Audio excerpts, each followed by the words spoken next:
কদিন ধরেই শরীরটা ভালো যাচ্ছে না সুজাতার। কোমরের ব্যথাটাও বেড়েছে এদিকে। আজকাল কি যেন সব চিন্তা করে, এক মনে কোনো একটা জিনিসের দিকে তাকিয়ে থাকে তো তাকিয়েই থাকে। টাইমে ওষুধটাও ঠিক করে খায় না। আবিরের সাথে এই নিয়ে ঝামেলাও হয়। অফিস থেকে ফিরে আবির মায়ের ঘরে এসে আগে খোঁজ নিয়ে যায় মা ঠিক মতো ওষুধ খেয়েছে কিনা। এই তো সেদিন ওষুধ খায়নি বলে কি ঝামেলা। ওষুধের পাতাটা দেখিয়ে আবির বলে উঠল, মা তুমি আজও ওষুধ খাওনি? ভুলে গেলে কি করব? ওষুধ না খেলে চলবে কি করে? তুমিও নিজেও টাইম মতো খাবে না, নন্দিনীও যে দায়িত্ব নিয়ে তোমাকে ওষুধটা খাওয়াবে তুমি সেটাও করতে দেবে না। আমি তো আর বাচ্চা মেয়ে নয় যে নিজে করতে পারবো না।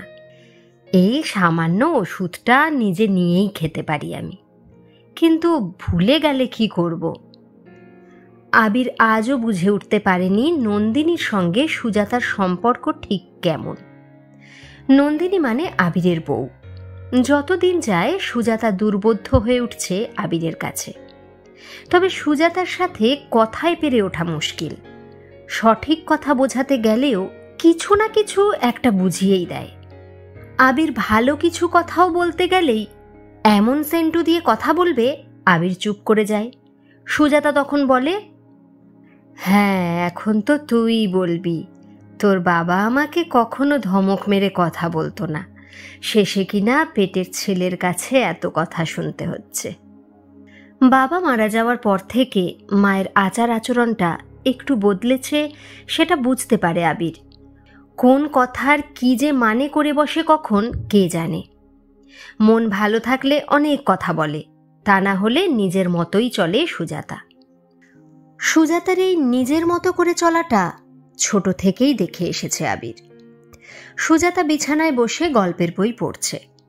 টিভি থাকলেও সিরিয়াল দেখাটা সুজাতার ঠিক পছন্দ নয়, তবুও খেতে বসে ওই যতটুকু চোখ যায়।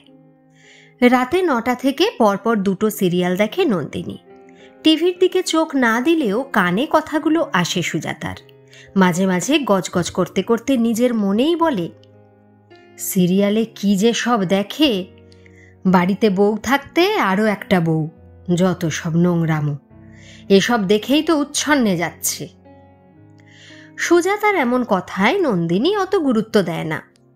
হেসে হেসেই নন্দিনীও বলে, তবুও তো সবাই দেখছে বলুন।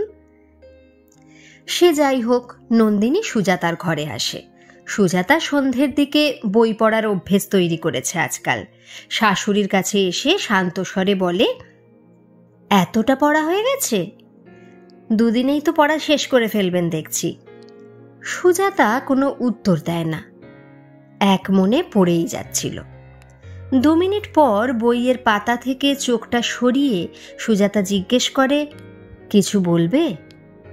সেরকম কিছু না, কাল বিকেলে ডাক্তারের অ্যাপয়েন্টমেন্ট করা হয়ে গেছে, বিকেল 4টেয় টাইম দিয়েছে। এতদিন থাকতে কালকেই করতে হলো? কাল আমার একাদশীর ব্রত, তুমি জেনে শুনেই অ্যাপয়েন্টমেন্ট নিলে? তা কেন, ডাক্তারবাবু কদিন থাকবেন না, উনি বাইরে যাচ্ছেন, ফিরতে 10-12 দিন তো টাইম লাগবেই, তাই মনে হয় দেখিয়ে নেওয়াই ভালো। আপনার কোমরের ব্যথাটাও তো কমছেও না। কোমরের আর দোষ কি, সব দোষ আমার কপালের। যা করেছো ভালোই করেছো, আজকাল আমাকে জিজ্ঞেস করে তো কিছুই করো না। সুজাতার এমন কথায় খারাপ লাগলেও কিছু বলতে পারে না নন্দিনী। নন্দিনীও বোঝে সুজাতার মানসিক অবস্থার কথা। বিয়ের আগে নন্দিনী কত কি ভেবেছিল শাশুড়িকে নিজের মা হিসাবেই পাবে। শাশুড়িকে মা হিসেবে সেভাবে পাওয়া হয়নি যেমনটা মা মেয়ের সম্পর্ক হয়। বিয়ের পর থেকে নন্দিনী এ বাড়িতে একটু ভয়ে ভয়েই থাকে। সুজাতা মুখে কিছু না বললেও মাঝে মধ্যে এমন কিছু আচরণ করে নন্দিনী বোঝে সুজাতা হয়তো মন থেকে এখনো মেনে নিতে পারেনি। আবার কখনো এত ভালো ব্যবহার করে তখন নন্দিনী মনে মনে ভাবে এমনটাই তো সে চেয়েছিল। দরকারি কথাগুলো সেরে নন্দিনী সুজাতার ঘর থেকে বেরিয়ে আসে। নন্দিনীর আজ অনেক কাজ, রাতে একটু চিলি চিকেন বানাবে নন্দিনী। আবির খেতে খুব ভালোবাসে। পরের দিন একাদশী, একাদশীর দিন সবকিছুই নিরামিষ। রাতের দিকে রান্নাটা এখন নন্দিনীই করে। মাসখানেক হলো রাতের বেলায় রান্নাঘরে ঢোকে না সুজাতা। সকালের রান্নাটার দায়িত্ব সুজাতার। টুকটাক হেল্প করে দেয় নন্দিনী। সেটা নন্দিনী নিজের ইচ্ছেতেই করে। না করলেও সুজাতার কিছু যায় আসে না। সুজাতা কখনো অভিযোগও করে না। আবিরের পছন্দের চিলি চিকেন বানালেও সুজাতার জন্য পনির বানিয়েছে নন্দিনী। 7 বছর হলো সুজাতা চিকেন খাওয়া ছেড়েছে।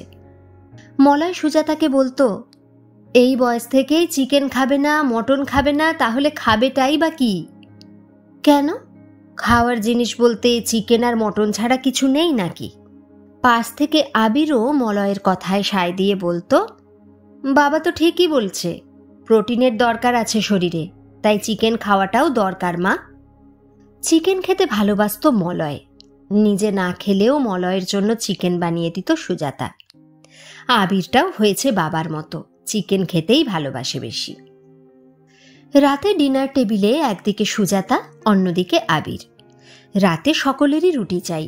সুজাতাকে 2 পিস রুটি আর পনিরের তরকারিটা আলাদা করে একটা বাটিতে দিয়ে নন্দিনী বলল, পনির কিন্তু অনেকটাই আছে মা, লাগলে বলবেন। আজকাল সুজাতাকে ডায়েট মেনেই চলতে হয়। সুগার ধরা পড়েছে, অনেক কিছুই খাওয়া নিষেধ। সুজাতা তরকারির বাটিটা টেনে নিয়ে বলল, না থাক, এতেই হয়ে যাবে। আবিরও খেতে খেতে টিভির রিমোটটা নন্দিনীকে দিতে বলে। কোথায় একটা বিস্ফোরণ হয়েছে সে খবরটাই দেখবে। নন্দিনী বলে উঠল, ওসব পরে দেখো, এখন আমি এই সিরিয়ালটা দেখে নিই। আবির আর এই নিয়ে কথা বাড়ায় না। কথা বাড়ালেই সুজাতাও 2 কথা শোনাবে। চুপচাপ খেতে থাকে। সুজাতার খাওয়া প্রায় শেষের দিকে। আজ পনিরটা বেশ রান্না করেছ দেখছি। কথাটা বলেই খাওয়া শেষ করে সুজাতা উঠতে যাবে, ঠিক সেই সময়ই নন্দিনীও সুযোগটা কাজে লাগিয়ে নিয়ে সুজাতার দিকে তাকিয়ে বলে, একটা কথা আপনাকে বলার ছিল মা। বলার ছিল যখন, তখন বলেই ফেলো। বলছিলাম, বিয়ের পর থেকে 3 বছর হয়ে গেল। আমাদের অ্যানিভার্সারিতে সেভাবে কিছুই করা হয়ে ওঠেনি। ওই দিন আমরা নিজেদের মধ্যে একটা ঘরোয়া অনুষ্ঠান করতে চাইছি। আপনি কি বলেন? তুমি ভাবলে কি করে? তুমি জানো ওই দিনটা কি? জানি মা। তারপরেও মুখে আসে? তোমার ফুর্তি আনন্দটাই সব। বুঝতে পারছো আমার মনের অবস্থাটা? আবির, তোকেও বলি, ও না হয় পরের মেয়ে, ও এসবের কিছু বোঝে না। তুইও? ছি, ভাবতে লজ্জা করছে তুই আমার ছেলে। আবির তখন খাওয়া শেষ করেছে। সুজাতার কথা শুনে আবির বলে, মা তুমি এতটা কেন রিয়াক্ট করছো? তুমি চাইলে হবে, না চাইলে না হবে, তার জন্য এতটা চিৎকার করার কোনো মানে হয় না। আমি জানি তোমার চিৎকার করাটাই যুক্তিসঙ্গত। রাগে গজগজ করতে করতে সুজাতা চলে যায় নিজের ঘরে। মলয়ের ছবির দিকে তাকিয়ে ভাবতে থাকে, এই পৃথিবীতে মানুষ যতদিন থাকে ততদিন তার মূল্য। মৃত্যুর পর কে আর মনে রাখে